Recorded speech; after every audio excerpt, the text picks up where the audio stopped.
proclamé avec autorité. Nous venons de l'entendre dans cet évangile qui raconte le premier miracle de Jésus, selon l'évangile de saint Marc. Le premier miracle de Jésus qui introduit tous les autres miracles qu'il fera durant sa vie publique. Voilà un enseignement nouveau proclamé avec autorité. C'est la réponse de ceux qui viennent d'entendre Jésus crier « Tais-toi et sors de cet homme », alors qu'il venait d'être interpellé par un homme tourmenté par un esprit mauvais qui le questionnait vivement. « Que nous veux-tu, Jésus de Nazareth? Je sais qui tu es. » Étonnant, cette parole, cette prise de parole. Il semble en effet que cet homme possédé connaisse Jésus. Il le désigne en le nommant Jésus de Nazareth et même en révélant sa véritable identité, tu es le Saint de Dieu. Il reconnaît aussi son pouvoir avec ces deux questions. Que nous veux-tu? Es-tu venu pour nous perdre? D'où l'interpellation vive de Jésus. Silence, sors de cet homme. En effet, Jésus n'est pas venu pour nous perdre, mais pour nous sauver de l'emprise du démon. Oui, frères et sœurs, Jésus enseigne en homme qui a autorité et non pas comme des scribes. C'est sa première prédication.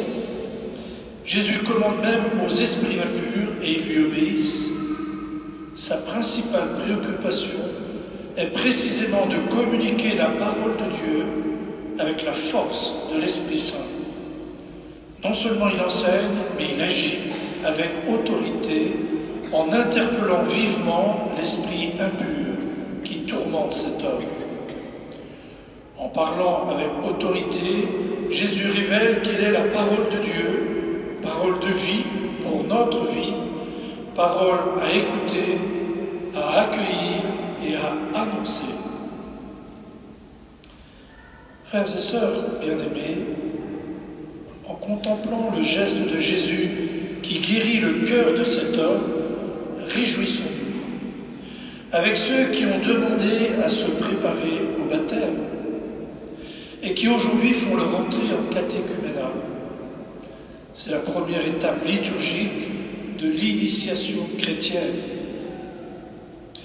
Et ils sont de plus en plus nombreux, enfants, jeunes et adultes, qui demandent à recevoir le baptême. Déjà l'année passée, en France, plus de 6 000. 1000 de plus que l'année précédente. Et j'en suis témoin en accompagnant les catéchumènes dans notre paroisse.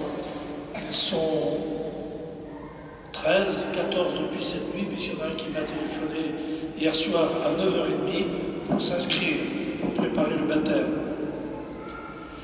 Ils sont donc 3 fois plus que l'année précédente. Et ils sont de plus en plus nombreux également, ceux qui déjà baptisés se tournent vers l'Église et demandent à recevoir la confirmation et pour certains à faire leur première communion. Ils étaient 4 l'année dernière, ils sont plus de 20 cette année, 5 fois plus. Et les chiffres que je vous donne se vérifient actuellement dans toute la France. Leur conversion ou le retour à l'Église les oblige parfois à rompre avec leur famille et leurs relations, mais ils sont heureux car leur rencontre avec le Christ a changé leur vie, a bouleversé leur vie. Il les a ouverts à l'espérance pour la vie en Christ ressuscité, une vie meilleure, éclairée par le Christ. Oui, je le redis, il y a aujourd'hui une aspiration à autre chose que des biens matériels et éphémères. Notre société propose surtout des biens matériels, du confort, de la consommation, des loisirs, etc.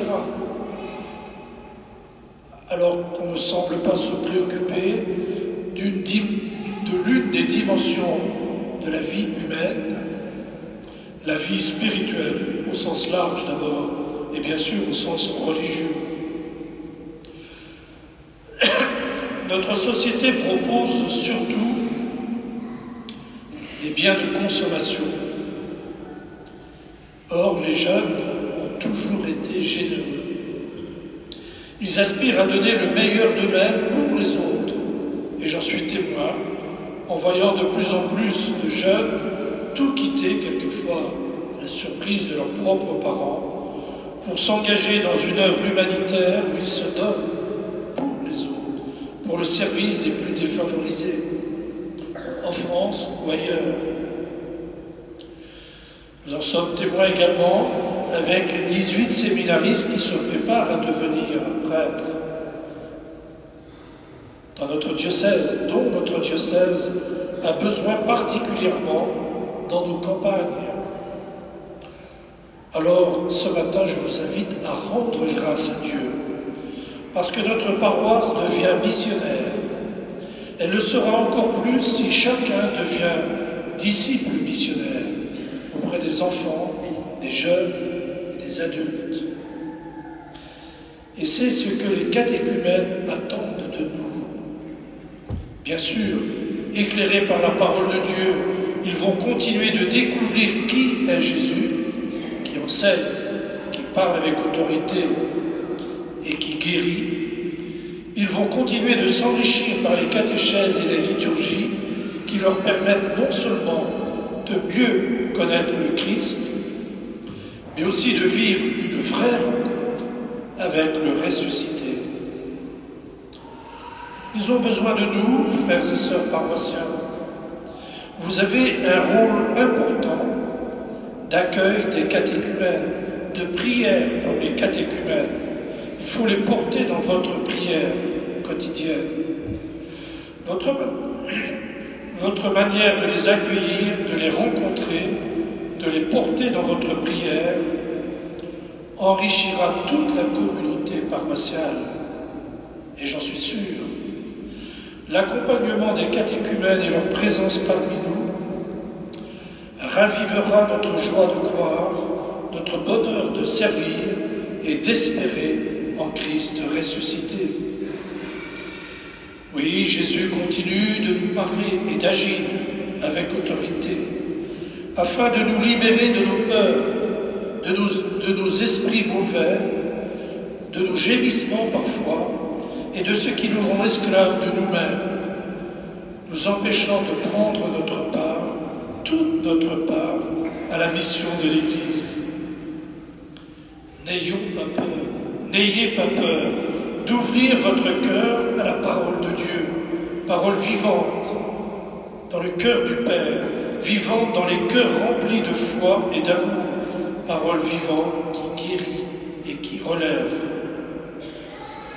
Confions-nous à la Vierge Marie, puisque Dieu l'a choisie pour venir jusqu'à nous en son Fils Jésus. C'est par elle que nous pouvons aller jusqu'à lui. Je vous salue Marie, pleine de grâce, le Seigneur est avec vous. Vous êtes bénie entre toutes les femmes, et Jésus, le fruit de vos entrailles, est béni. Sainte Marie, Mère de Dieu, priez pour nous pauvres pécheurs, maintenant et à l'heure de notre mort. Amen.